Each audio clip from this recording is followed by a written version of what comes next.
Hello and welcome back to my YouTube channel. I am so excited because this month I am celebrating my 5-year anniversary in business.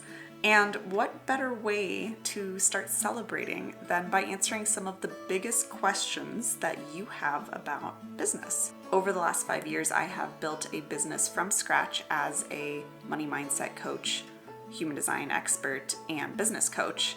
And that business now brings in multiple 6 figures a year and has helped thousands of people to transform their lives, businesses, and financial realities. My business has also allowed my husband and myself to both leave our day jobs, work full-time on my business, have complete financial and time freedom in our business, spend time with our daughter, have complete flexibility, and move to our dream location in the Pacific Northwest. All of that is to say that I've had quite a bit of success with my business. I am so proud of what I've built, and I have learned so much along the way, and I've grown so much in really unpredictable but fantastic ways. So last week I invited you, my audience, which across all of my social media platforms and my email list consists of over 17,000 people, to share with me your biggest questions about business. Thank you to those of you who submitted questions. My team and I received so many questions, more than I could ever possibly answer, but they were so amazing. I read through pretty much all of them and selected the questions that I thought I could give the most powerful answers to that would be of the most help to everyone watching. So I've got the questions here on my laptop and I've made some notes for each of them. I am also probably going to answer these questions in a few different sittings and then edit it all together into one video. So if you see the setting change or my hair change or my outfit change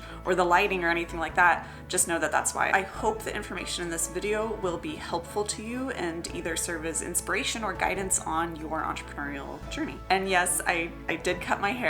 People on my Instagram account have been mourning the loss of my long hair. I grow my hair out for about 2 years and then I chop 10 to 12 inches off and donate it. It actually feels so good to have it this short, but the long hair will be back again in a few months. Before we dive into the questions and answers, I have 2 really exciting announcements. The first announcement is that this week only, in order to celebrate my 5-year anniversary in business, I have put all of my most popular human design programs on sale. I'll put a link in the video description below this video where you can get all of the info on this sale. This is the biggest sale that I have run in my business to date. I am so excited to get to share this with you, but the sale is only for the next few days, so it's running from June 26th to the 30th.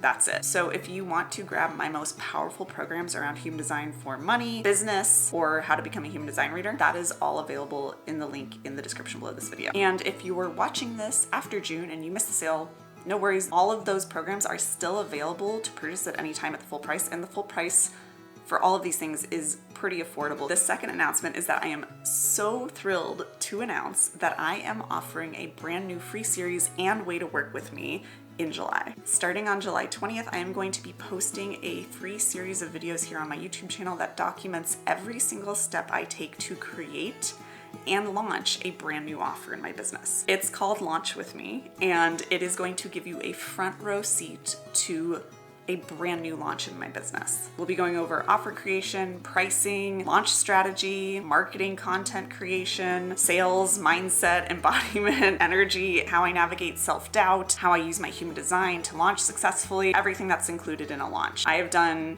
countless launches over my 5 years in business. At this point in my business, most of them generate 5 figures to multiple 5 figures. And I have a kind of system that I use to do these launches that I want to share with you and give you some insight into. So I am so excited to share this with you, but I am even more excited to announce that there is an upgrade option for Launch With Me. This VIP upgrade option gives you access to an exclusive Telegram channel that I'll be hosting while the free Launch With Me series is going up on my YouTube channel. This will probably last about 6 weeks, possibly 8 weeks, maybe longer. So if you want to get the chance to ask me questions, get coached by me, and get extra content that I go more in depth on than I can in the free videos on the YouTube series, then that's exactly what this upgrade is, and I would be so thrilled to have you join me in there. Oh, and purchasing the VIP upgrade for Launch With Me gives you the chance to win a month of private coaching with me for free. This is valued at $4,400 a month. So I am so excited to give this away to one person inside of the VIP upgrade for Launch With Me.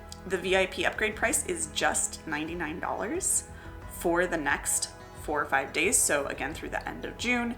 After that, the price goes up to $149. At either price, this is a ridiculous deal. Normally it is much more expensive to work with me, but this is something that I feel would benefit so many people. So I'm doing my best to make this as accessible as I can to as many people possible and just give you so much more than what you're paying for inside of the VIP upgrade. So whether you want to just follow along with the free series here on YouTube, or you want to grab your spot in that VIP upgrade, you can find the link for both those options in the description below this video. I would love, love, love, love, love to have you inside of the VIP community.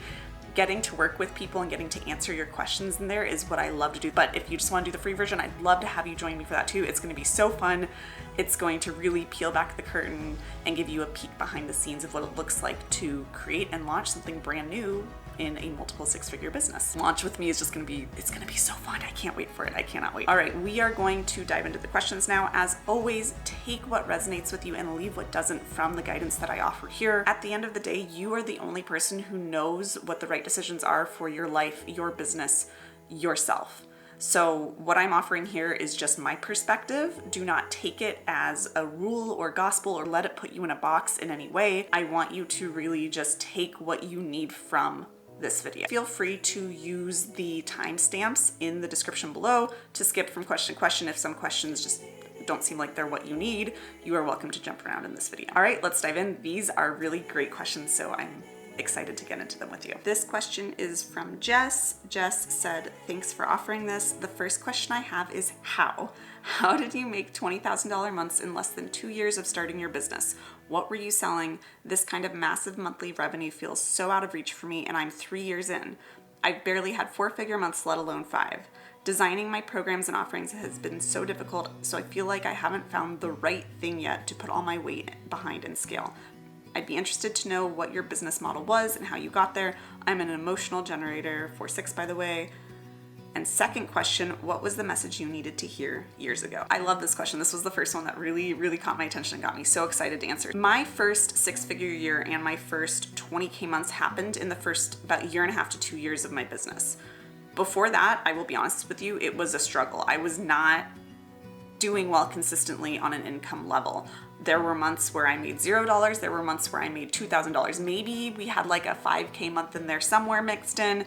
It was really inconsistent. It was not very encouraging and it felt like a struggle. But I will say that once I don't want to say I niched down, but when I got really clear on my focus and what transformation I wanted to help people with, that was when it got a lot easier for me to build a consistent rapport and message with my audience and really have my audience know what to come to me for. And this made it a lot easier to then sell programs and put together programs that would help my clients or help different people in my audience at different points in their journey. Now, the first several 5-figure or even multiple 5-figure months, so those 20K months that I was making in my business, were all from live programs or services, meaning like live private coaching or group programs or masterminds or things like that, things where I was running them live. So what I've done here is I pulled some of my numbers from one of my earlier 20K months from February of 2021. This was not my first 20K month. I think it was like my 4th or 5th at that point. It was one of those earlier 20K months, but the total amount that I made that month, and this is just in gross income, so not necessarily net, though my expenses at that time were pretty low. I'd say I was probably spending 3 or 4K in overhead a month at that point, maybe even less. So I was taking home just below 20K from this number, but my total number was $22,487 coming into my business in the month of February of 2021. So the reason I picked these numbers and this one to give you an example of was just because this is really a good indicator of what a 20K month looked like for me at that point in my business. Now my 20K months look a lot different. My even more than that, multiple 5-figure months look a lot different with the breakdown of what comes in and how. And I'll talk about that a little bit more later in this question, but because you asked about those initial 20K months, I want to let you know what I was doing to get there initially. So looking at the numbers here, you can see that $21,000 of that total number came in through various live programs, like I was saying. So at the time I was offering my Wealth by Design Mastermind. That was a live, clearly, mastermind program I was running. This was a month that I launched it in, so I had a lot of people paying in full for it.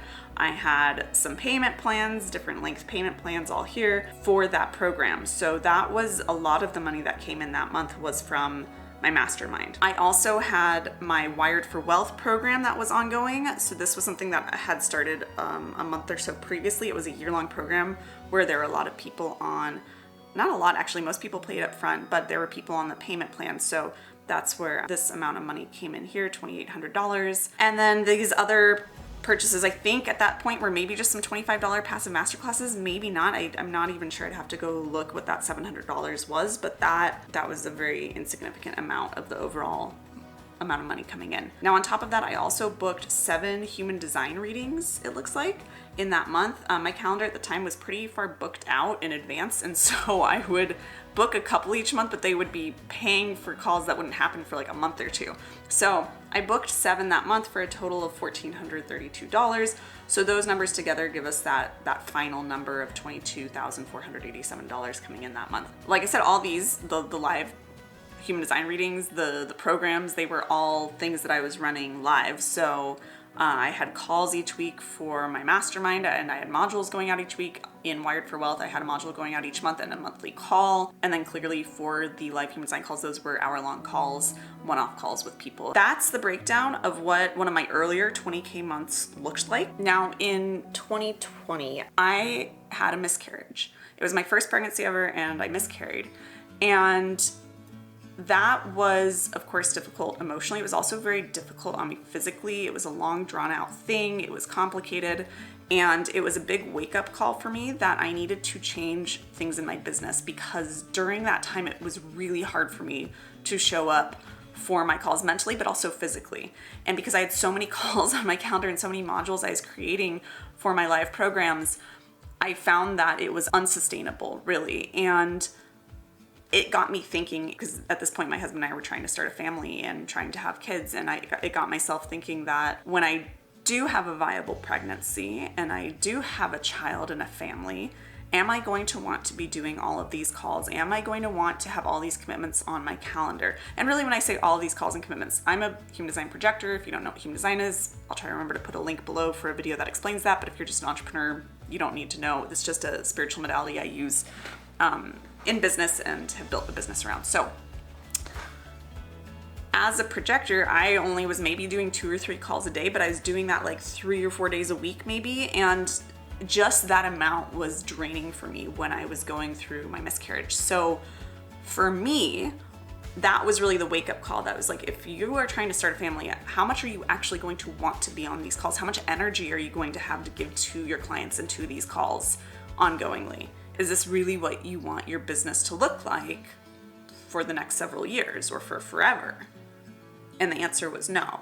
So that was the wake-up call where I started to shift things. I started to take a lot of the programs that I was running live and turn them into self-paced programs, into evergreen programs that people can now purchase at any time and walk themselves through. That meant I did have to create some supplemental materials for it, or I had to tweak some things here and there. And of course the price point came down on all of those because people aren't getting live support in those containers anymore, in those offers. So I did have to shift some things, and it took some time. It took some time to shift almost everything over in my business to become passive, but I'm so glad that I did, because when I got pregnant again and had a viable pregnancy and eventually gave birth to my daughter, it was a very complicated pregnancy. It was a very draining pregnancy, and it was a very complicated birth and postpartum recovery. And it took me almost a year after giving birth to start to feel like I could run live programs again. And I was so glad that I had created so many passive offers in my business and productized my knowledge, create these digital programs and goods so that the income could keep coming in and I could keep helping people without me actually having to have time commitments on my calendar or put in effort or energy when I didn't have any effort or energy to give. All of that is to say that now my business is bringing in consistent multiple 5-figure months, but the breakdown looks a lot different.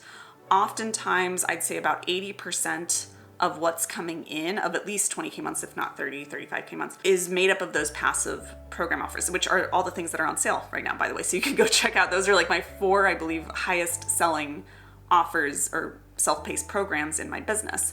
So that's really where most of my income comes in, is people purchasing my evergreen self-paced offers that I created once, and I've set up funnels for my team, and I continue to set up funnels for. and do marketing for, but I don't actually have to show up to run them at all. It's very scalable, and that's where most of my income comes in now. I now do have a couple private clients that I've been working with for a while now, a new private client, and I do have a live group program that I've been running for the last 4 months that's about to come to an end. But all the rest of the income is coming in from basically those 4 programs that you see. Also from my Oracle deck, I have a physical product line. I do have some income coming in there, but that's a couple thousand a month. So all of that is to say that there's no one right or wrong way to get to 20K months or beyond. It can be a combination of things. It could be all self-paced. It could all be affiliate sales you do for someone else. It could be live programs. It can be a mix. There's really no one right or wrong way. It's just whatever is right for you in this season of life, and really what you feel plays to your unique gifts and strengths the best. And to answer your second question, which was what I needed to hear years ago in order to get to those 20K months, there was a couple things. So what comes to mind immediately is, first of all, keep going, keep growing. Just because you haven't gotten to where you want to be doesn't mean you never will get there. Don't let the present or the past mean anything about what's possible for your future. So that was the first thing I really needed to hear, because I would so often look at what I had done or how my last launch had gone and start projecting that onto my future and worrying about what if the same thing happens again, or oh my gosh, I probably won't get X amount of people signing up, or oh, I should lower my rates because people didn't buy last time. There was so much self-sabotage happening because I was looking at my present situation or my past results and thinking that that somehow limited what I could do in the future. So that was really the first big thing I needed to hear. The second thing I needed to hear was trust yourself and value yourself. This is now at the core of everything that I teach, whether it's human design or business or mindset or money mindset coaching or anything like that. It always comes down for me to trusting yourself and valuing yourself. For me, the way I found my way to trusting and valuing myself more, especially in the context of my business, was through human design. That's why I became such a fan of it and then started teaching it and built a whole business around that. Just because that modality really helped me understand how to listen to my own inner guidance, how to trust myself, how to build that confidence in myself that I could figure out anything that came my way and that I was never without options or without opportunities or choices. And it also helped me understand how valuable my services were, but also my strengths and my gifts, and really helped me understand what I brought to the table so that I could sell confidently from that place. And that made a huge difference in my business. And then the last thing I think I needed to hear a few years ago was focus on embodying your next level self, your next level version of wealth even, and then show up for your audience and your business from that place and sell from that place. That has been one of the biggest game changers for me, but being able to actually do that and hold that is like a whole nother ballgame. And that's something I'm sure I'll probably talk about inside of another answer here. And also I have some stuff coming around that, but I'll be covering a lot of this stuff of what I just went over, both the strategies and the mindset, inside of the Launch With Me series that I mentioned at the beginning of this video. Especially, I have a feeling we're going to talk a lot about this stuff in a really powerful way inside of the VIP upgrade portion of it. So definitely check that out if that's something that you're interested in. Jackie asked, one of my biggest struggles is pricing my offers. I've underpriced, overpriced, and everywhere in between. Telling others what my services should be worth to them feels awful. I've been working on my money mindset for years. Within the last few months, I've been pulled very strongly to change my whole business to donation-based, trusting that the universe will provide universal currency. What I put out will come back. I'm wondering if there's anything in my human design chart that points to working off of donations, pros and cons of calling in aligned clients who really will value my work. Thanks so much for offering this. I love this idea. So Jackie, here's the thing. There is nothing in your chart or anyone's chart that tells you what pricing model you should do. Human design isn't that dogmatic or literal. I would encourage you to tap into your authority and identify what pricing model feels best to you. If that's donation based, go for it and know that you can always change it if it doesn't work, right? Or offer donation based for some offers, maybe fixed pricing for some other offers. Just play around with things if you feel called to, but again, go with what feels right to you. Trust that. Make sure you're just listening to that inner guidance and not the fear. But something about your design that I do want to note here is that you are a manifester. And in your question, you said, telling others what my services should be worth feels awful. And of course it does. As a manifester, your job is to inform, not convince. You're not trying to convince them that your offer should be perceived in a certain way. You are saying this is the value it has, I fully believe that. I do not need you and your purchase to validate that. I know that this is what this is worth. And it's for you to decide whether you agree with that, whether this is the right value for you, whether this is the right price point for you, whether this is the right offer for you, whether you are willing and ready to purchase at this price point. So if you do fixed pricing, own it on an internal level, right? Own what that price is. Own what the value of your offer is. Then share that with others and trust that the right people will purchase. If you feel called to do donation-based pricing, make sure that you are still owning the value of the offer, right? Just because people can pay whatever they want doesn't mean that you don't get to be clear on the value of what you're offering. You should absolutely be 100% clear on the value of what you are offering, even if the price doesn't necessarily reflect that. And why this is so important is because then you will want to show up from that place of confident value, of knowing the worth of what you're doing and what you're offering and what it can do for people, and share and market and sell from that place. That is what is so important. You could even tell people what the offer is valued at and inform them of the value, but then let them pay whatever they want and make it donation based. Up to you if you want to do that. It's one technique you could try, but at the end of the day, you have to know the value of it. You can't be looking at other people to tell you what the value is or to validate whether it is that valuable or not.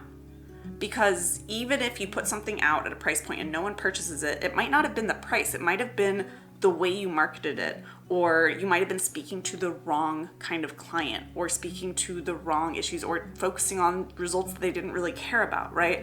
It's not always our pricing. We often think that our pricing is the issue, but I'm kind of the mindset that you can sell anything at any price point if you know how to position it and market it, and if it actually holds that value. So if you truly believe that your offer is valuable and your services are valuable, which you should if you're offering them, then get clear on what the value is for you, what the right price point is for you, and then that determines some of the strategy and who you're speaking to and the way you market it and the way you position it. I would say for you, just reading this question, the biggest thing here is all about you knowing the value and not looking outside of yourself to try to get people to see that same value. Other people will see the value that you see and project outwards and inform them of. And this is really valuable for everyone, not just manifestors. And it's honestly how I sell as a projector is I don't ever look at selling as me ever convincing people or telling them how they should perceive an offer or how much they should value it.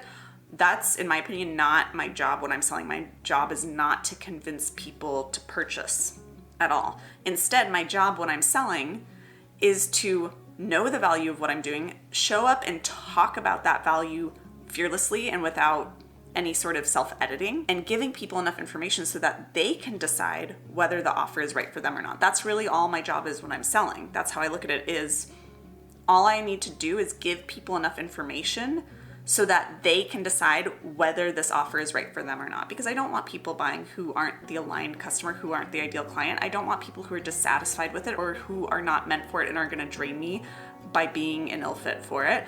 I want people who are the right fit for it. So when I prioritize making sure I'm just giving people enough information to make that aligned and clear decision, that takes all the pressure off of me to try to come up with the right thing to say, which always leads to overthinking.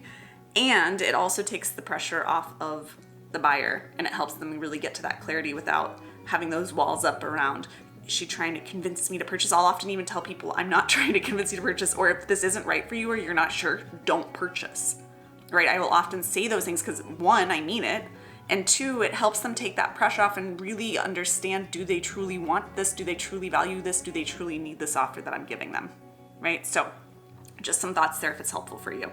For me, that's all selling is, and that's really, really empowering. The next question is from Jacqueline or Jacqueline, not sure how you pronounce it. Apologies if I got it wrong. She says, congratulations, so happy for you and to have you as an inspiration. Well, thank you. My question is, if I'm a 4/6 projector and I think I'm being very visible and increasingly so, yet not drawing in paying clients, what might I be doing or not doing that could be adjusted?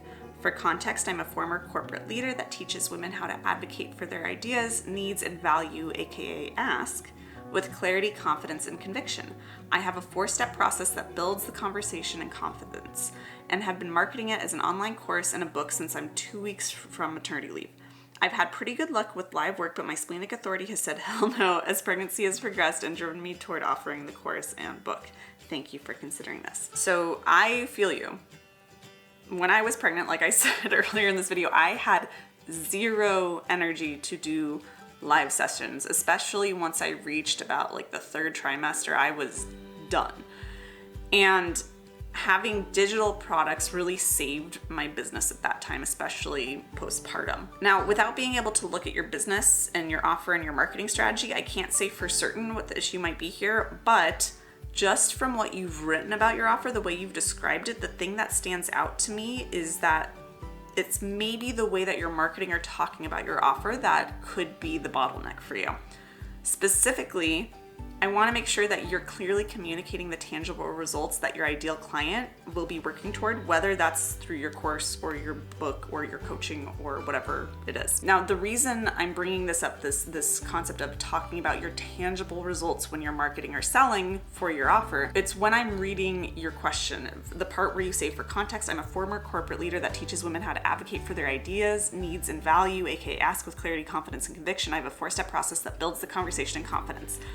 Most of these things that you said just here are more intangible results or transformations. When I say intangible results or transformation, these are things that are insanely valuable and necessary, but most people won't understand their need for them until they start doing the work in your program, or at least consume more of your marketing content where you should be educating them on why these are important things to focus on in their lives. Because really, you have to help them understand why they should care about these things like clarity and conviction and confidence enough to actually pay for some sort of program or book around them. This is one of the most common challenges that I see that trips up spiritual or heart-centered entrepreneurs. Because those of us who do work where we help people with deeper transformation, we know the true value of the work we do. We know that when people work on their clarity and their confidence, that they have amazing results in their life, and that inner transformation is priceless and it is life-changing.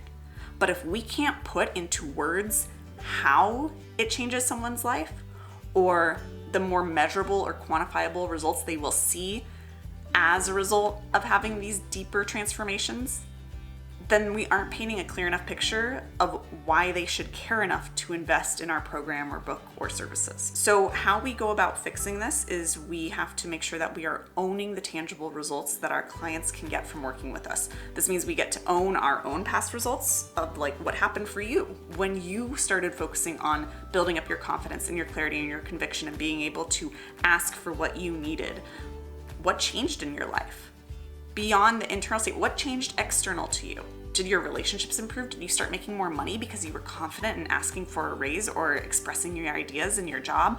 What happened in a more measurable, observable way as a result from working on these things that you work on with your clients? These are the things that we need to be communicating very clearly in our marketing and in our sales. And again, just to clarify, when I say own your tangible results, I mean, own the ripple effects of your work. When someone works on their clarity, when someone has more clarity, when someone has more confidence, when someone transforms their ability to communicate in the workplace or in their personal lives, what happens as a result of that? How does their life change? We have to be willing to go there in our imaginations, and also by looking at past client results and our own results from doing this work, and we have to own those things. We cannot be afraid to talk about those things. So many people, especially women, especially heart-centered entrepreneurs, are so afraid to talk about these things. We are afraid to own how amazing we are. We are afraid to own how powerful we are and how powerful our work is. We are so afraid to own these things. There are a lot of different blocks that hold us back from this, but this is what I work with people the most on when it comes to the more strategic side of business, is owning the tangible results and being able to communicate them effectively and in a way that feels an integrity to you in your marketing and sales conversations. That's really, for me, one of the biggest things I had to learn how to do and shift and get good at and practice in order to start making my multiple five-figure months. That was one of the things I really had to own. I was so afraid to talk about the tangible results of mindset work, of energy, of spirituality, of business strategy, of doing business in a way that feels good to you, of human design. I was so afraid, because for me, these are the things I love to talk about. I love to talk about embodiment. I love to talk about mindset. I love to talk about energy. I love to talk about all these things. I also love talking about strategy. Don't get me wrong. It's fun for me to put together offers and funnels and strategies. That's play for me. But what truly gets me excited about what I do is the deeper work. But we can't sell just the deeper work on its own, purely because people don't understand their need for the deeper work unless they've already been immersed in the spiritual or self-development community for a long time and know the value of that and have a lot of self-awareness. So your job when you are marketing or selling is to help connect the dots for your potential clients between what you're doing in there and what it can help them achieve. This may or may not be the issue that you're facing. Again, it's hard for me to say without seeing your business, but just by reading your description of your offer, I didn't really see much connection between these deeper, really valuable, beautiful things that you're doing with people and how that'll change their life, why they should care about it, why they should invest in this, both their time and their money and their energy. When I'm writing a sales page or marketing copy, I like to look at it like, how would my ideal client complain about the problem that they're facing that my offer solves to their friend over brunch? Chances are they wouldn't say that they're having trouble getting clarity or conviction to express themselves, right? That's probably not how they'd phrase it to their friend. Instead, they might say that they don't know how to ask for a raise, or they're really nervous to ask for a raise, or every time they think about asking for a raise, their palms start sweating and they feel nauseous, or they just don't know what to say and they're worried they'll actually lose their job if they ask for a raise. Or maybe they would say that they feel like they're being walked all over at work by their superiors or by their coworkers, or that they have no work-life balance because they don't know how to set boundaries, right? There's a lot of other things that I think people might express the issues they're having that are a result of the deeper issues of not having clarity or conviction or confidence to express themselves. So those are things to just think about and to really help connect the dots, right? Help connect the dots for people of, if you feel like you are unable to ask for a raise, or you get nervous, sick to your stomach at the idea of asking for a raise at work, or you feel like you have no boundaries in your personal life or in your professional life and you're being walked all over and you don't know how to kind of turn the tables and really make sure that you are getting the respect you deserve at work or in your personal relationships, whatever the focus is, then chances are we need to work on what you truly want, what boundaries you need to set, and how you can have the confidence to set them. And that's what we're doing in this program, right? So do you see how I'm not asking you to change what you're doing? Because chances are you probably don't need to change what you're actually offering. You just need to change the way it's positioned, the way that you're communicating the value of it to people. So that would be my suggestion just based off of this brief question. Again, this is something that we're going to be talking probably a lot about inside of the Launch With Me series, especially in that VIP upgrade, because this is, again, just something that so many people struggle with in their business. I have worked with so many people where I look at their businesses and I say, it is insane to me that you're not making more money. All you need to do is shift this one thing. And it feels awkward at first, but once they start to do it and they practice it, they see how much it can come from their soul, and they start making so much more money immediately. Again, this isn't always everyone's issue, but it's one of the most common issues I see for spiritual or soul-based entrepreneurs. So just something to keep in mind. Jen asks, hello, I'm curious about your strategy in backend. What worked and what didn't work with your offers? What offers are your highest revenue streams? What did you do to market them? What works best? I do one-on-one coaching, which I love and is going very well. Now I'm thinking about creating digital offers, and I'm just curious your advice on how best to set this up, system, strategies, nitty-gritty, and best ways to promote, market, deliver it. Did you have any mentors that helped you get to where you are and that you would recommend? Many thanks. Oh yes, so I love digital products. As I've already mentioned in some of the other answers in this video, a few years ago I shifted my business to be mostly passive by productizing my knowledge, meaning I stopped offering as many live programs and instead turned those live programs into self-paced or evergreen programs that people could buy at any time. Those self-paced digital programs are actually my biggest source of income at the moment in my business and have been for about the last 2 years. Of those, the biggest money maker in my business is hands down my Ultimate Human Design Reader resource. This is a huge program that teaches people everything they need to be a skilled human design reader. It's a ridiculously affordable program and it is a ridiculously robust program. Why I believe it is so successful in my business is because in my own journey to becoming a human design reader, I saw a hole in the market. There were a lot of human design reader programs out there when I became a human design reader, but what I found was most of them were very expensive, like thousands, if not tens of thousands of dollars. And even the ones that I purchased for a lot of money were not always the most comprehensive. They were great. I loved a lot of the programs I did, but they left holes in my knowledge, either in parts of the more advanced areas of the human design system, like incarnation crosses or gates and channels, or they left holes in my understanding of how do I actually give a reading. Like, they gave me all the education and information about the human design system, but nothing about how to actually give a powerful reading, like the art of connecting with your clients and making sure you are answering their questions and giving them what they need in their readings. So I created a program that I wish I could have had and priced it at what I think is a ridiculously low price point. It's usually $600. It's one of the programs that is on sale right now. This is actually the first time we've ever put it on sale in my business since it launched 2 years ago. Anyways, in order to market it, I did a couple of things. And I think this is so interesting because I'm going to tell you about how I launched it, which was a huge launch, and then also how I continue to sell it ongoingly with minimal effort on my part. So when I launched the Ultimate Human Design Reader resource, I did a launch for it when it came out a couple years ago. I teased it. I asked people what they wanted in it, like if they wanted to take a human design reader program, what are the biggest questions they had. I created modules specifically for those things so that I knew that there would be things in there that when it launched, people directly wanted. I of course will add the caveat that I only created ones that I felt pulled to create in response to people's suggestions. At the end of the day, I always let my intuition lead in my business, but sometimes just tapping my audience for what they want and then picking from there what truly feels aligned for me, if anything, works really well. I also opened up a wait list for it. I talked about it for a month or two beforehand to my audience in social media posts in my email and just talked about how excited I was and in my Instagram stories before it launched in order to build excitement. And I also did a discounted early bird price for it the first month it was available.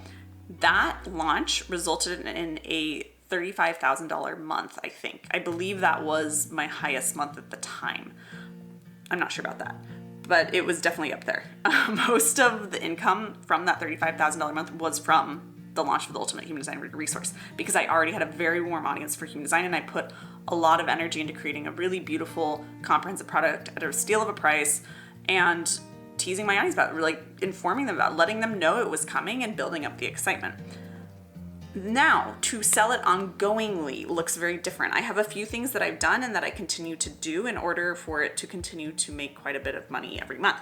So first, I wrote a few really good SEO-rich blog posts about the program on my website. They rank, at least one or two of them ranks pretty well on Google, like on the front page of Google, one of the top few results. So I get some sales directly from that every month. I have pins on Pinterest, which I've been building up my Pinterest following for a while. I think I have over 6,000 followers there. At some point, last I checked, I had at least 500,000, if not 1 million monthly views. That goes up and down depending on the algorithm. There's a lot of exposure there for me. So I have pins on Pinterest that link back to those blog posts, so I get more sales that way. I have some freebies set up for the Ultimate Human Design Reader resource that my ideal client for the program would find valuable, like a free Human Design Reader checklist to help them put together their readings a little bit more quickly or know what to cover on a reading if they're newer. And people opt into those and then get emails when they opt into that freebie. They get a free PDF download, and then that gets them on my email list. They get into a funnel where they get some emails telling them more about the Human Design Reader resource program. Sometimes we have a little upsell in there to give them a taste of it, those sorts of things. And those funnels are run through Kajabi, which I use for the back end of all of my human design offers currently. I also have some free YouTube videos on tips for human design readers and things like that that mention the program or the freebies that lead into the funnels. I also have pins and blog posts for those freebies and funnels and for the YouTube videos. I also occasionally email my list about the Human Design Reader resource and post on social media about it, especially if we offer a new payment plan or put it on sale. And I do run one Facebook ad for it, but my ad spend is I think it's only $300 a month for that ad. That's somewhere where I may expand in the future, but I've just had more success with organic marketing at this point. Something else to note is that I do have an affiliate program for the Ultimate Human Design Reader resource. So this means that anyone who goes through my program, any alumni of the program, can become an affiliate for it. And they get their own unique affiliate link. And when they share that with people and people purchase this program through their link, they get a commission paid out to them. So ultimately, I have a lot of different people selling this for me all the time, even when I am not directly promoting it or selling it. And I also have all my funnels and evergreen content on YouTube or Pinterest or my blogs selling for me as well. So I have a lot of roads that lead to this program. I've added them in over time over the last 2 years. They weren't all ready to go right when I launched the program. And I now have a team that helps me maintain and grow different avenues for people to find this program through. For all of my other programs, I have set up similar funnels and taken similar approaches. I highly recommend productizing your knowledge through digital offers. It has served me very well. It can take some time to figure out and nail down. It's a little different than live launching, than constant promoting of things. But once you figure out a way to do it that works for you, where you get those evergreen sales rolling in, it is so freeing, and it is really the key to a sustainable, scalable, multiple six-figure business, at least in my opinion. Now, things that didn't work in my business: cold messaging, anything that didn't feel good to me, sales calls, selling without my energy and mindset in place, meaning I wasn't embodying my next level self. This is all stuff that just hasn't worked for me. I don't think there's ever been like one thing where I'm like, that 100% didn't work, other than just little strategies and things. Ultimately, when I decide that I'm going to do something, I find a way to make it work. I don't ever see anything as a failure in my business. Everything's either an opportunity to grow, an opportunity to get more data or feedback. But really, for me, my mindset is very much about, if I want to do something, I just need to find the way to make it work. I don't really ever have a question in my mind of, will this work for an overall big offer or thing that I'm passionate about? My question is more, how do I want to make it work? Or what am I going to need to learn or get better at in order to make this work? So I think that's a mindset that has served me very, very well. I don't feel like I ever make bad decisions. I think sometimes I have strategies that don't serve me, or little pieces of a launch that don't serve me. I, of course, have launches that did poorly or didn't meet my goals or expectations, but they're few and far between, because I think often I'll pivot during a launch, or I'll shift things. And even if I do have a failed launch, usually that gives me inspiration to do something else next, which is a huge hit. So I never see anything as a failure in my business, and I never see anything as a setback or something that didn't work. The only things that don't work for me in my business are just things that don't feel aligned and that I did because I thought I had to do, or I should do, or I did out of fear or out of my ego, instead of just doing what truly felt good to me and finding a way to make it work. So yeah, a lot of stuff that didn't work for me, like cold calling or cold messaging or really intensive long launches longer than a month. Those things are things that have not worked for me in the past, but because they didn't feel good to me. They work for a lot of other people. There's no one right way to do business. Those things just don't play to my unique gifts. They don't play to what feels good to me. They don't align with the kind of lifestyle or business I want to run. So it's really just about finding what works for you and finding the way that you can make whatever you want work. Now, in terms of how to set up all the things that go into digital offers, there's so much. I basically use the same approach for my live programs in terms of packaging, pricing, launching, and marketing that I do for my self-paced digital programs that I just went through a moment ago. I just do more evergreen funnels and marketing for my self-paced programs so that they continue to sell over time without tons of effort or energy on my part. I will be covering pretty much all of this sort of stuff inside of Launch With Me. So I can't tell you how excited I am with Launch With Me, because it's so much more than launching. It's everything, right? Launching is just kind of the culmination of everything we do behind the scenes in our business, right? I am so excited for it. It is going to be so powerful. It is going to be so full of information. It's going to be beyond valuable.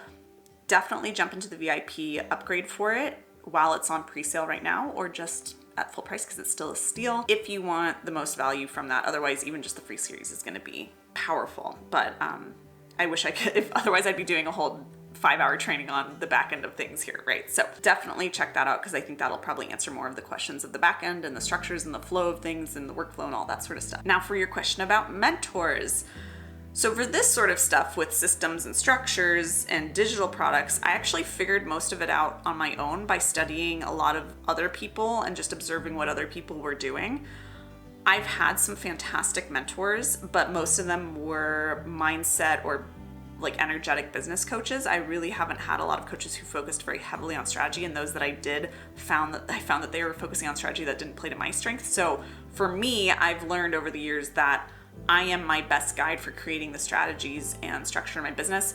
When I have hired mentors, it has been to help me shift my mindset or my energy or get myself out of my own way or see my blind spots that I can't see.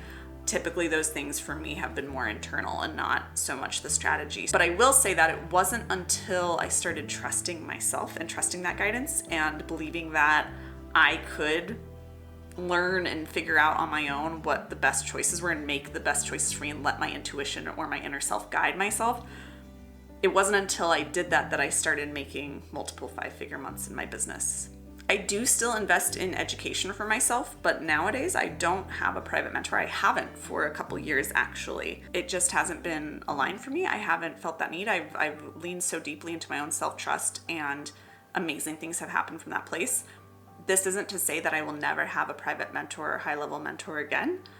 I'm sure that one day I probably will, but it just hasn't been necessary at this point in my trajectory. That being said, I don't think I would have gotten to where I am in business as quickly without some of my mentors, without those people pushing me and helping me heal and giving me that support or tools I needed in order to get out of my own way. Also, when I invest in private mentors, I invest all the way, meaning I have paid upwards of $30,000 to work with someone for 6 months. Doing that helped me see myself as being very serious about my business, and it also lit a fire under me to do all of the work, to do the inner work, to really get out of my comfort zone so that I could see the ROI on the investment. I was like, if I am paying this much money, I am going to see a return on it, period. And I'm going to do everything in my power to make sure that that is the case. And I did, and it was very worth it. But that's not always for everyone. And that's not always for everyone at every point in their journey. So while I have had fantastic mentors, they were all very much mentors I needed at that specific point in my journey. There's not any one mentor I would recommend as a blanket recommendation. If there are specific things you want to work on, I might have a recommendation for you, but it's kind of my stance on it. I will say that I currently do have a wonderful team supporting me in my business, and I didn't know this, and this is something that's really valuable to keep in mind if you are someone who is starting to scale up in your business, is that as you scale up, there will be times where it's really important to invest in mentorship, but then there will be times where it is more important to invest in support, meaning a team or outsourcing your work or things like that. On my team right now, I have a wonderful OBM, which is an online business manager. She has a whole team beneath her, and they wear all sorts of different hats in my business, but she often gives a lot of suggestions of where we can improve things. She helps me brainstorm different launch strategies, pricing, things like that. And she also helps me sometimes when my inner saboteur comes out to play and helps me get back on track when I need that support. So she does a little bit of coaching on that way. I also have my social media manager, who's actually my youngest brother. He helps me quite a bit with supporting me on social media and taking a lot off of my plate in that way. And I also have my publishing team and artists for my Oracle deck and product line. They know so much more about wholesaling and things like that that I am still learning. And I have my husband, who is a huge source of support for me, who also does a lot of work on the back end in my business. If you email the support email, you usually either get a response from him or from my OBM or her team. So if you've gotten a response from Dan, that's my husband replying to your emails in the support inbox. He does a lot of admin stuff. He does also just a lot of CFO role stuff.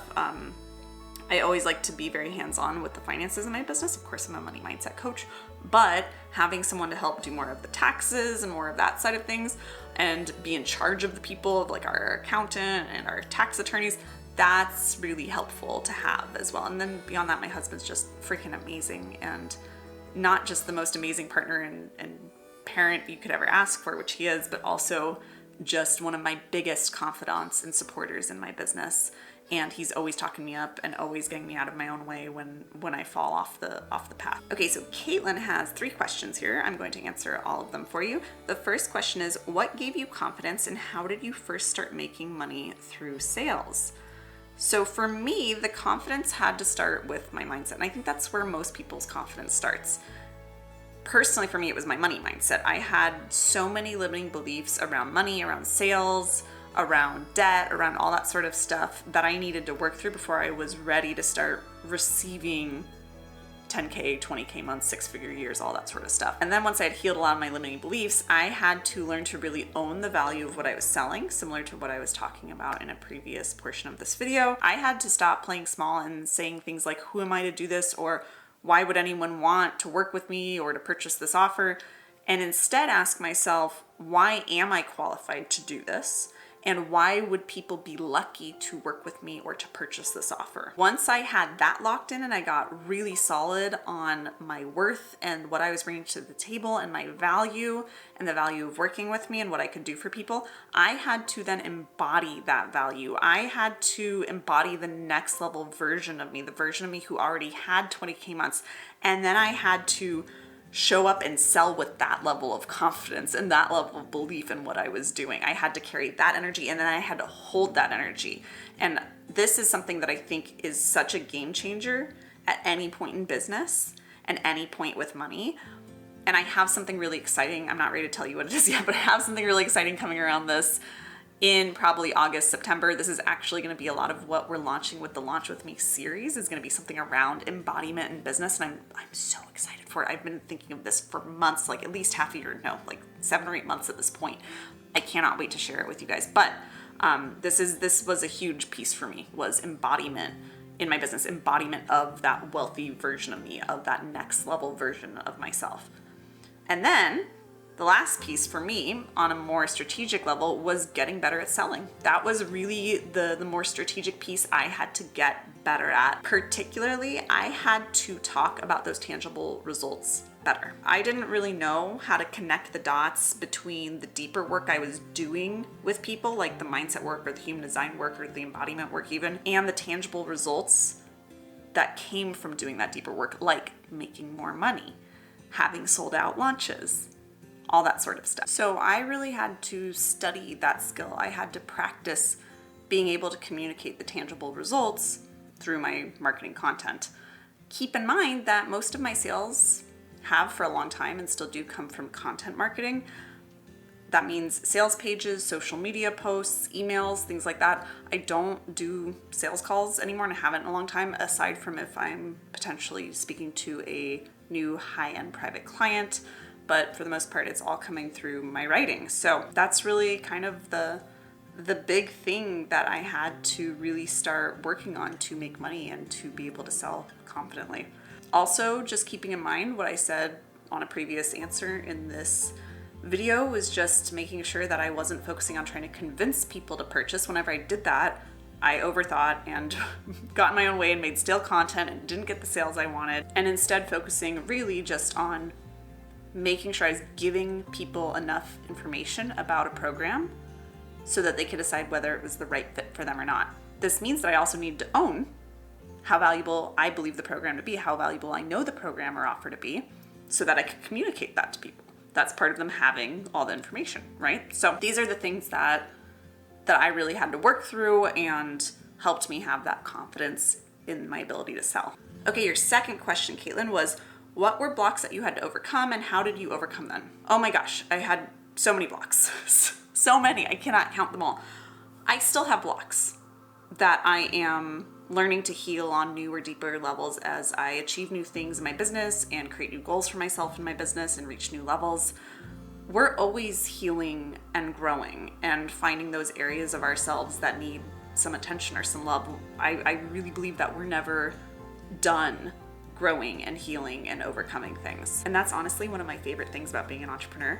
I truly view my business as a vehicle for my own self-development, not just something that makes money or something that helps people. It also helps me develop. It shows me my edges. It shows me where I'm afraid or where I'm playing small or where I can still grow or where I can learn something new. And I think that's beautiful. Now, off the top of my head, some blocks I've had to overcome were around selling. So shifting my focus on what selling meant to me, just like I discussed a moment ago, that really was something big that I had to overcome.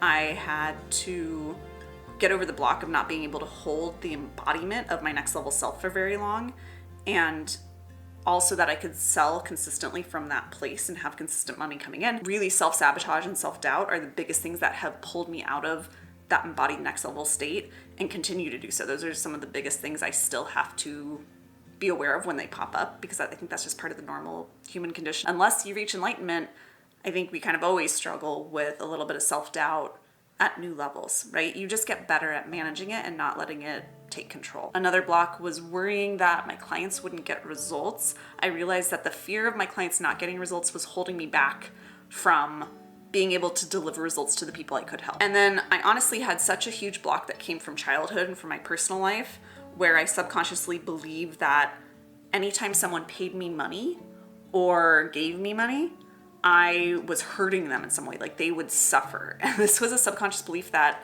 I held for a very long time that I wasn't aware of until a few years ago, when I had a really intense journaling session and I kind of brain dumped all my blocks or beliefs or things I thought about how money functioned.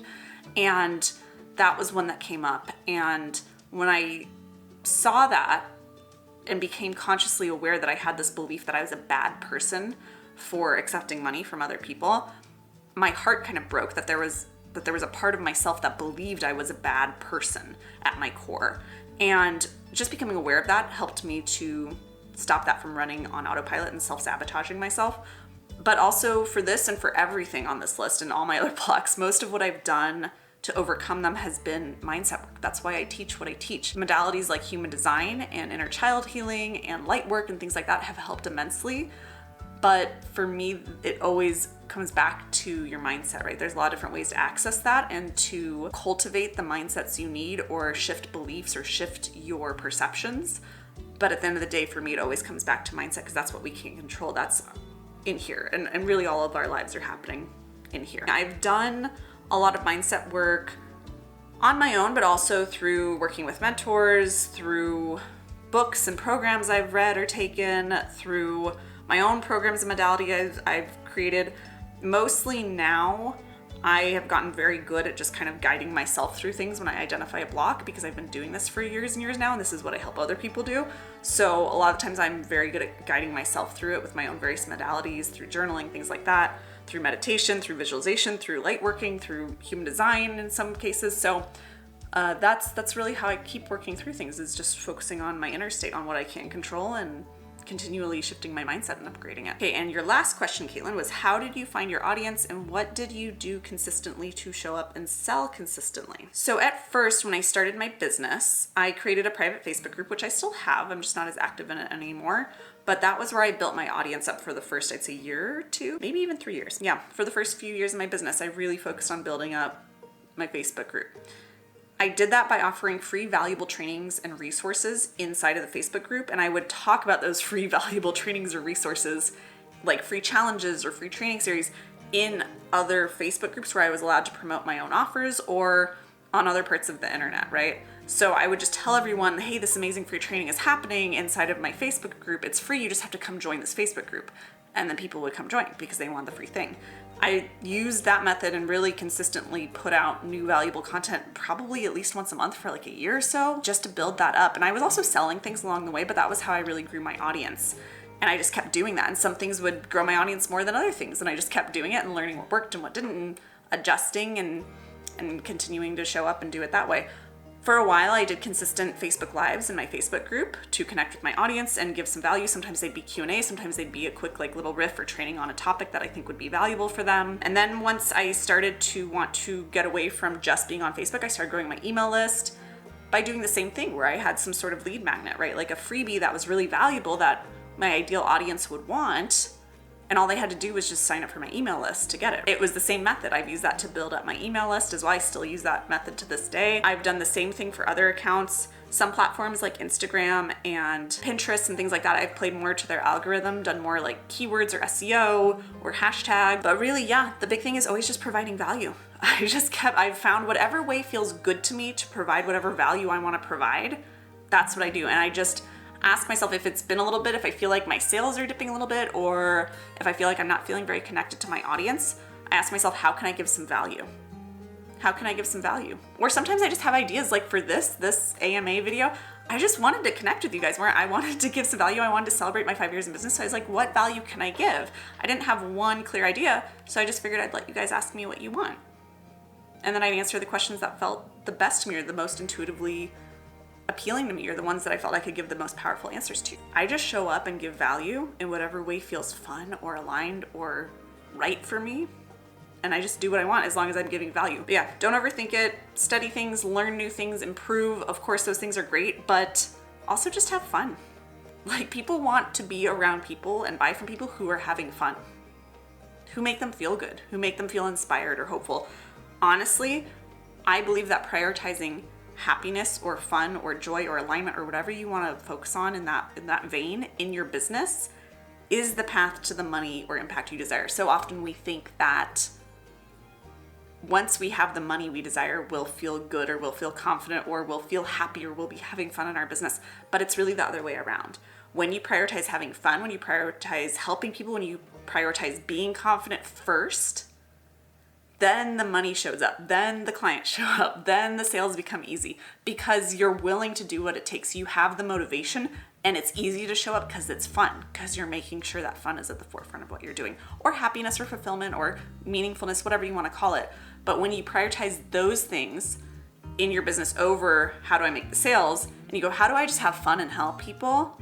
The sales will eventually come along as long as you're open to tweaking and adjusting as you go. Riley asks, hi Taylor, first of all, I bought a few of your courses and your card deck and I'm obsessed. You have helped me transform my life so much and helped me use my design to call in more money at the right time. Life has been so easy for me lately. My question, I am in the network marketing space and sell a product I love, but because my attachment to material goods is inconsistent due to my open heart center, I find my love for selling the product to be inconsistent as well. I'm a 5-1 emotional Manny Gen, and my gut tells me that this is a line for me, but what would you suggest I do when I'm not feeling the attachment to the product? So this is a great business and human design question. Not only, Riley, do you have your undefined heart center, but you are also an MG and you have an emotional wave. This just means that for you and your design, there's going to be a lot of ebbing and flowing in your energy and in your emotions all the time. That's just part of who you are. It's actually one of your superpowers. So some days you'll feel like selling or working and other days you won't. Totally normal and totally fine. Nothing we need to fix, right? That's what a lot of people think. So in general, I would encourage you to only sell or work when you feel excited about doing so or like you have the energetic capacity or emotional capacity to do so. Part of this is going to be building up an embodiment practice. What I mean by this is embodying your next level self in each moment. So for example, what I mean is when you're at an emotional low, for instance, so at that low point of your emotional wave, your emotional authority, and you do not feel like working or selling, I want you to tap into your next level version of yourself, the version of you who has all of the money or success or whatever it is that you desire, and figure out what would they do in the situation. How would they respond to your emotional state if they were dropped into this moment in your shoes right now, feeling the way you feel? Because your emotional wave will still be there when you're making $1 million a year, $100,000 a month, whatever it is you're aiming for. And so knowing how your next level version of you would act when they find themselves at an emotional low or when they don't feel like selling is so important to get clear on now and then put into play when you feel that way now. This is part of how you, with an emotional wave, will embody your next level self and become that version of you, and then the universe gets to catch up and deliver to you what you desire.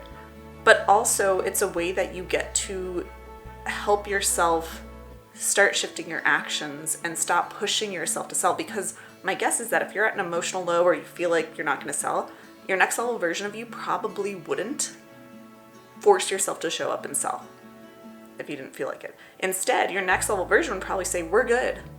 I'm going to lay on the couch and recharge, or I'm going to go for a walk, or I'm going to treat myself to a really nice relaxing lunch out somewhere. This is different from how most people teach embodiment, but what I found is people with the emotional authority, and especially MGs and a lot of people with more of this, I don't want to call it inconsistent energy, but this ebbing and flowing of energy in their charts, have to learn to embody not just on an emotional level, because that's not always available to you with your emotional wave. You can't force yourself to feel the way your next level version would feel on an emotional level all the time. Instead, you have to embody through your actions, through responding to your emotional wave, your inconsistent attachment to selling, all that sort of stuff, from a place of acting like your next level version of you would, if that makes sense. This is something I'm going to be talking a lot more in about a month or two when I launch my new offer that we are talking about inside of Launch With Me, but that's all about, again, embodiment in business. So that's the first piece on an energetic level, is to honor. Honor when you don't feel like selling, don't sell.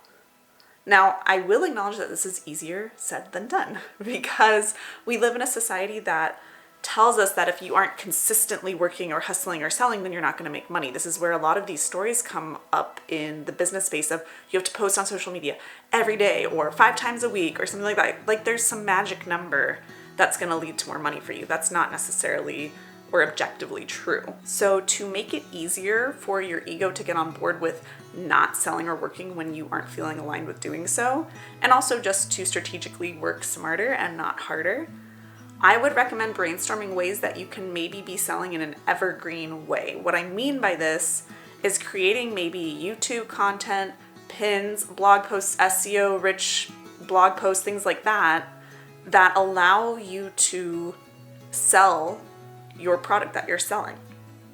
I don't know, I'm not an expert on network marketing, so I don't know if this is not allowed for some reason. I don't see why it wouldn't be, but I know every company is different. So of course, do what makes sense for you within your company, but this is the biggest suggestion I have off the top of my head is start creating more evergreen content. So content that has a really long shelf life, content that is very findable, like keyword searchable on platforms like YouTube, Pinterest, Google, things like that, that allow you to be found and allow you to share why you love the product you're selling, or share tips about it, or speak to the ideal client for it, or the kind of person that you'd want to sign on to your team for it. So making sure that you are putting up content that can be working for you even when you're not working. This is something I've really loved doing in my business. This is part of why I'm growing my YouTube channel now, because YouTube is a very nice platform for long performing content that has a long shelf life than more than just a few days, which is what we see on other social media platforms. I've found, like I said, a lot of success with this on Pinterest. A lot of my traffic comes through Google. So brainstorming ways that feel good to you and exciting to you as an MG that allow you to do the work once or twice or create a bunch of different content, but have it be performing for you ongoingly, so people are finding it every day, engaging with it every day, and purchasing from it every day or taking action from it every day. So even on the days where you don't feel like working or selling, you don't have to, and things are still working for you. Your content is still working for you. Reshma asks, since you have a splenic authority, how do you differentiate between intuition and fear? So this is a great question. This is a human design question. I could say a lot on this topic. I'm going to answer it more in the context of business and also just on a more general level, because this is something that I think applies to everyone on the topic of self-trust or inner guidance, right? So how I make sure that I'm listening to my intuition, or we can call it your inner voice, your highest self, whatever you want to call it if you aren't familiar with the human design world, but how I make sure I'm listening to my splenic intuition rather than my fear, because they can sound very similar at times, is that I do, especially in business, I do 2 things when I'm making a decision in business and I'm not quite sure if it's my fear or my intuition speaking. So first, I make sure that I'm not trying to justify whatever decision I'm about to make with logic. For me, when I listen to my intuition around whatever I'm trying to do in my business, what's logical or what other people say I should do is not part of the equation. But if I start saying, well, if I do this, maybe more people will sign up, or if I price it like this, then I could hit this income goal, or blah, blah. When I start bringing logic into the equation, I've pretty quickly moved away from what feels intuitively correct. Sometimes what is logical and what my intuition is saying is the same thing, but oftentimes if I'm trying to find the logic to justify or not justify taking the action that feels right to me, I'm often listening more to my fear than to my intuition. So that's the first thing I do, is just check on, is logic playing more of a role than it should in this decision right now? Am I trying to back up what I think my intuition is telling me with logic? If so, I'm actually letting fear come into the equation. The second thing that I do is I tap into my next level self. I embody my next level self. So I get into the energy or mindset of the version of me who already has everything that I want to achieve in my business from this point. So the next level version of me who has that next level of income, the next level of success and impact and reach, I step into being her in this moment. And then from that place of embodying that next level version of me, I ask myself, okay, is this decision that I'm about to make, does this actually make sense to me from this perspective of me who's already achieved everything I'm trying to achieve right now? Does that line up with that version of me? And if the answer is no, then there's a good chance that that decision was coming from fear and not from my intuition. So it's just kind of another way to check on that. In general, I do practice listening to my intuition pretty much every day. I use it for really all the small things in my life, in my day-to-day life. So I'll ask myself, what do I want to have for lunch today, and listen to my intuition? Or what hiking trail do I want to go to today and take the dogs on a walk on? I don't go off of what's closest or what I think will have less people on it or things like that. I go more for just what intuitively feels right to me. These are very low stake decisions that I get to practice listening to my intuition with. And then when I practice that daily, it becomes very easy for me to know and feel what my intuition sounds and feels like in my body and in my mind. So that's easy for me then when bigger decisions come across my path in my business. It's easier for me to tap into and identify what is my intuition saying versus what is my fear saying. It's just a matter of practice. So for all of you, whether you are familiar with human design or not, I would highly encourage you to get to know what your inner voice sounds like, your intuition, your gut, your highest self, your universal guidance, whatever you want to call it. I would recommend practicing listening to that and making space to listen to that throughout your day with small, inconsequential things, and then building up that muscle or that practice to bigger and bigger things, so that when it comes time to lean on your inner guidance in your business, where more is on the line, it's not as terrifying or irresponsible feeling because you've become practiced at it. You've built up that muscle. Sylvia asks, how can I make sure I'm reaching my ideal clients when I'm feeling kind of fed up with social media? I have gone through seasons of loving social media and hating social media. I have been all over the place in my 5 years in business. And what I found is that the times that I have really enjoyed social media have been when I've been exploring more platforms that are less social and where my content can be found via keyword search and performs over a longer amount of time. So if you're feeling fed up with social media, this is something similar to what I said in a previous answer, but I would recommend doing things like SEO on your website or blog posts.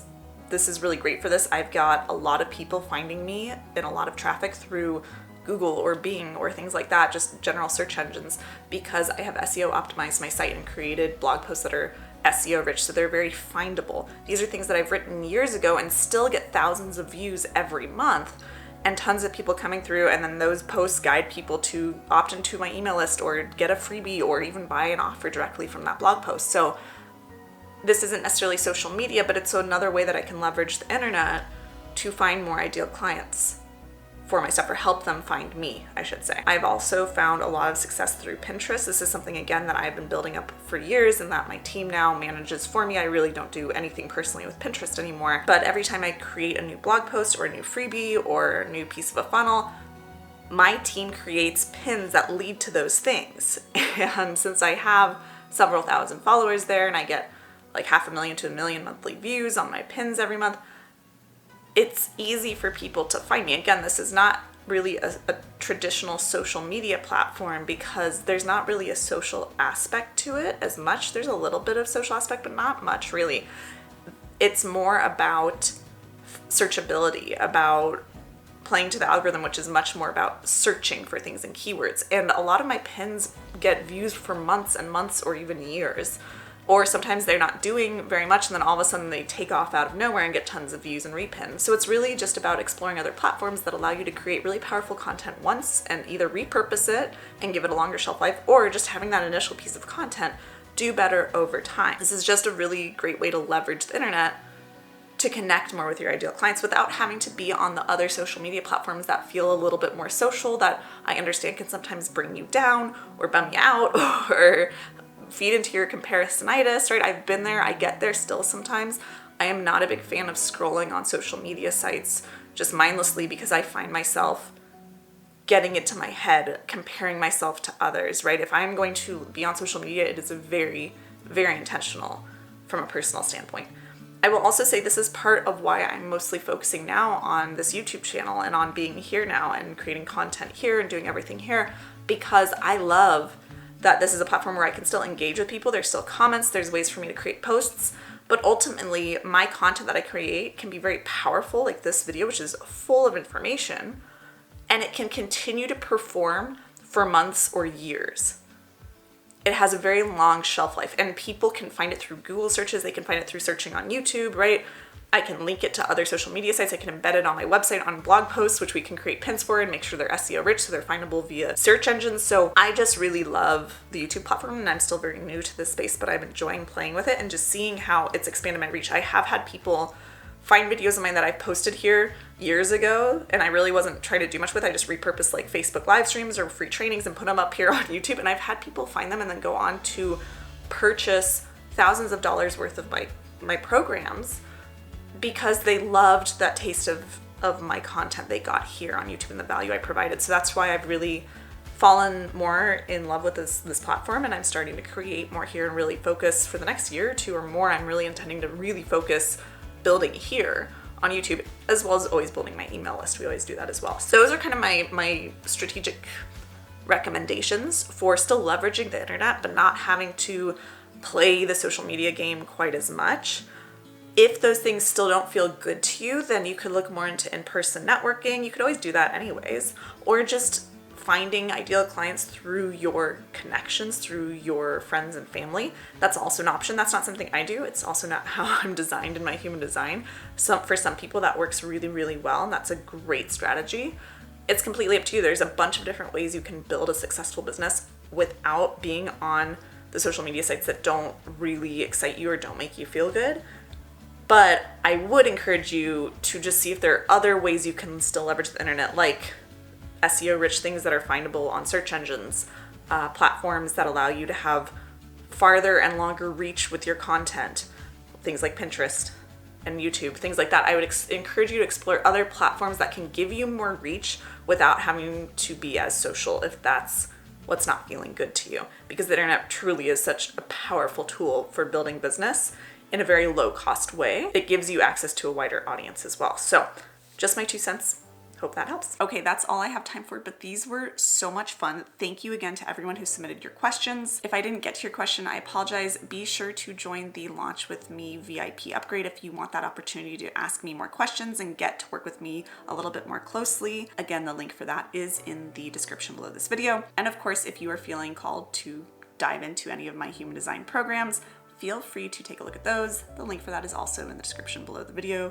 Check out the sale that's going on right now, or just check them out whenever the timing is right for you. I hope you enjoyed this video. I hope you found some inspiration or guidance or something of value here for you.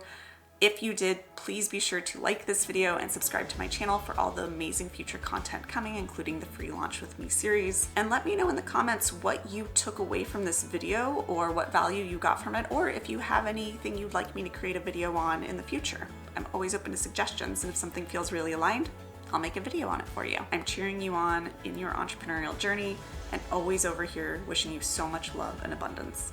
Talk soon.